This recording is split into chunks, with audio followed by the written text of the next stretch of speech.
China మనకంటే చాలా ముందుంది. యెస్, కాదని ఎవరన్నారు? చైనా ఇవాళేంటి దశాబ్దాలుగా వాళ్ళకి ఒకటే ప్రభుత్వం ఉంటది. నియంత ప్రభుత్వమే ఉంటది. అక్కడ కార్మికుల్ని బలవంతంగా పని చేయించుకోగలుగుతారు. అట్లాగే రూల్స్ పర్ఫెక్ట్‌గా పాటిస్తారు. తేడా వస్తే శిక్షలు బలంగా ఉంటాయి. అలాగే పబ్లిక్‌కి సివిక్ సెన్స్ పర్ఫెక్ట్‌గా ఉంటది. ఎందుకంటే తేడా వస్తే శిక్షలేస్తారు. మనకిక్కడ సివిక్ సెన్స్ సక్రమంగా ఉండదు.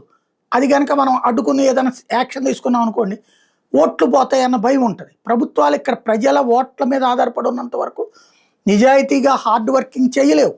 తప్పులని చూసి చూడనట్టు పోవాల్సి. ఇప్పుడు హెల్మెట్ గురించి హైకోర్టు చెప్పిన రోజున వారం రోజులు వార్తలు రాస్తారు. బట్ ఓ 4, 5 రోజులు రైడ్ జరుగుతాయి. అయిపోతుంది మళ్ళీ మామూలు. ఎందుకంటే ఎక్కువ మందిని అరెస్ట్ చేసిన తర్వాత వచ్చే ప్రభుత్వానికి దెబ్బను. ఆటో వాళ్ళు అడ్డదిడ్డంగా వెళ్ళారనుకోండి నడిచిపోతుంది. అదే ఆ చైనాలో అట్లా ఏమీ సాధ్యం కాదు. అన్నీ సిస్టమేటిక్‌గా నడవాలి. ఇప్పుడు ఓ పక్కన అంత విచ్చలవిడితనం మన దగ్గర, అంత నియంతృత్వం అక్కడ కాబట్టి అక్కడ సాధ్యమవుతూ వచ్చింది. ప్రతిపక్షమే ఉండనటువంటి ప్లేస్, ప్రజా ఎన్నికలతో సంబంధం లేని ప్లేస్ కాబట్టి సాధ్యమవుతూ వచ్చింది. బట్ మనం వీటన్నిటి మధ్య రక్షణ రంగంలో అద్భుతమైన అడుగులు ఈ మధ్య కాలంలో వేస్తున్నాం. తాజాగా అగ్ని 5 వచ్చేటప్పటికి MIRV technology, multiple independently targetable reentry vehicle, MIRV technology.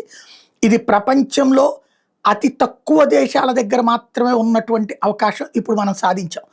55 సంవత్సరాల క్రితమే అమెరికాలో దగ్గర ఉంది ఈ టెక్నాలజీ.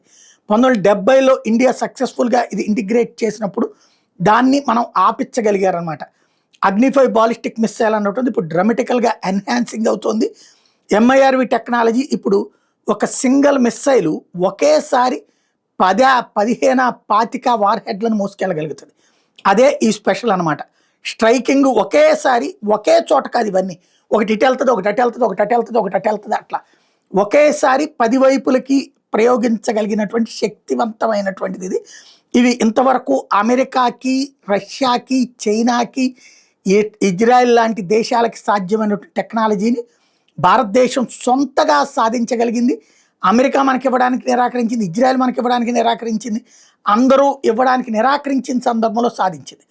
వాస్తవంగా 5,500 నుంచి 8,000 కిలోమీటర్ల దూరంలో ఉన్నటువంటి లక్ష్యాల్ని ఛేదించగలిగేటటువంటి శక్తివంతమైనటువంటి ఈ రాకెట్స్ వచ్చేటప్పటికి, ఈ మిస్సైల్స్ వచ్చేటప్పటికి ఆఫ్రికా ఖండము, యూరప్ దగ్గరికి, అట్లాగే ఇతర ప్రాంతాల వాళ్ళు కూడా ఇప్పుడు మన దగ్గర అడిగే స్టేజ్కి వస్తుంది. ఎందుకంటే వాళ్ళందరికీ ఇప్పుడు అమెరికా నుంచి సరైన సహకారం లేని నేపథ్యంలో కాబట్టి భారత్ని ఇబ్బంది పెట్టేటటువంటి ప్రక్రియ సాగుతుంది. ఎందుకంటే మన ఎదుగుదల అన్నటువంటిది ప్రపంచానికి ఆదాయ ఆర్థిక వనరు కాబోతుంది కాబట్టి.